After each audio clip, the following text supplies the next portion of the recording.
जय शिवराय. नमस्कार शेतकरी बांधवांनो, आजच सबस्क्राईब करा आपला चॅनल आपली बाजार समिती म्हणजे शेतमालाचे बाजारभाव रोजच्या रोज दररोज व बेल आयकॉनवर क्लिक करा व मिळवा दररोजचे बाजारभाव लगेचच्या लगेच.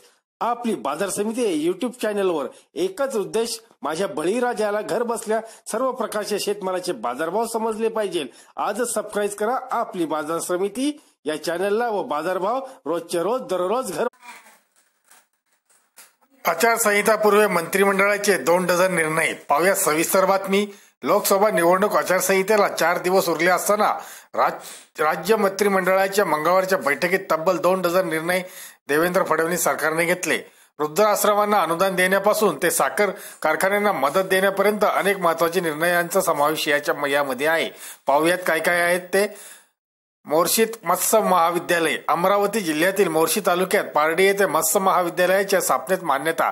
त्याची विद्यार्थी क्षमता 40 असेल. महाविद्यालयासाठी 108 कोटी रुपयांचा खर्चासह मान्यता देण्यात आली. बेंबाळासाठी 3,517 कोटी. यवतमाळ जिल्ह्यातील बेंबाळा सिंचन प्रकल्पासाठी 3,517 कोटी रुपयांचा खर्चासही मंत्रिमंडळाने मान्यता दिली. शेतकरी आत्महत्याग्रस्त यवतमाळ जिल्ह्यात सिंचन सुविधेच्या दृष्टीने हा महत्वाचा प्रकल्प आहे. वाघाड नदीचे पुनर्जीवन.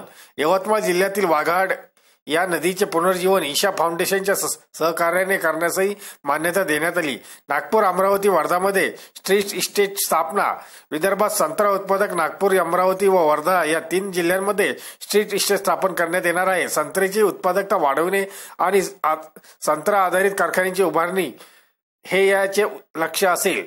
उमरखेड येथील जिल्हा मध्यवर्ती फळबाग रोपवाटिका. नागपूर जिल्ह्यातील धिरवाडी येथील तालुका फळ रोपवाटिका. वर्धा जिल्ह्यातील तळेगाव फळ रोपवाटिका या 3 ठिकाणी स्ट्रीट इस्टेट स्थापन करण्यात आणि या 3 इस्टेटच्या 34 कोटी रुपये खर्चास मंजुरी देण्यात आली.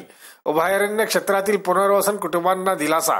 राज्यातील व्याघ्र प्रकल्प, राष्ट्रीय उद्याने आणि अभयारण्य क्षेत्रातील पुनर्वसित झालेल्या कुटुंबांना 10 लाखाच्या पुनर्वसन पॅकेजमधून स्थावर मालमत्तेची व पुनर्वसन सोयी सुविधा पुरवण्यासाठी कपात केलेली रक्कम परत करण्यात मान्यता देण्यात आली.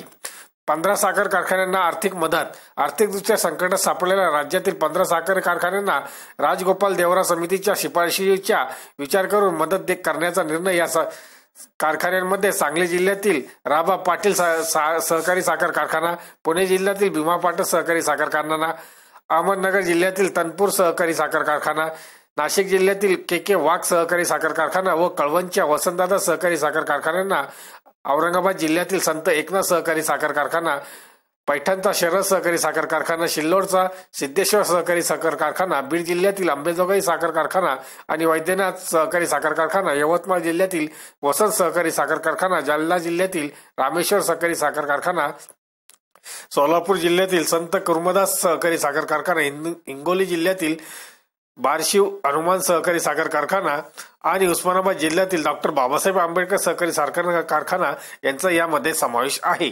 धन्यवाद मित्रांनो. अशी शेतीविषयी माहिती व शेतमालाचे बाजारभाव घेऊन आपण रोजच्या रोज भेटणार आहोत. तरी आजच सबस्क्राईब करा आपली बाजार समिती या चॅनलला व लाभ घ्या दररोजच्या बाजारभावाचा व शेतीविषयी माहितीचा.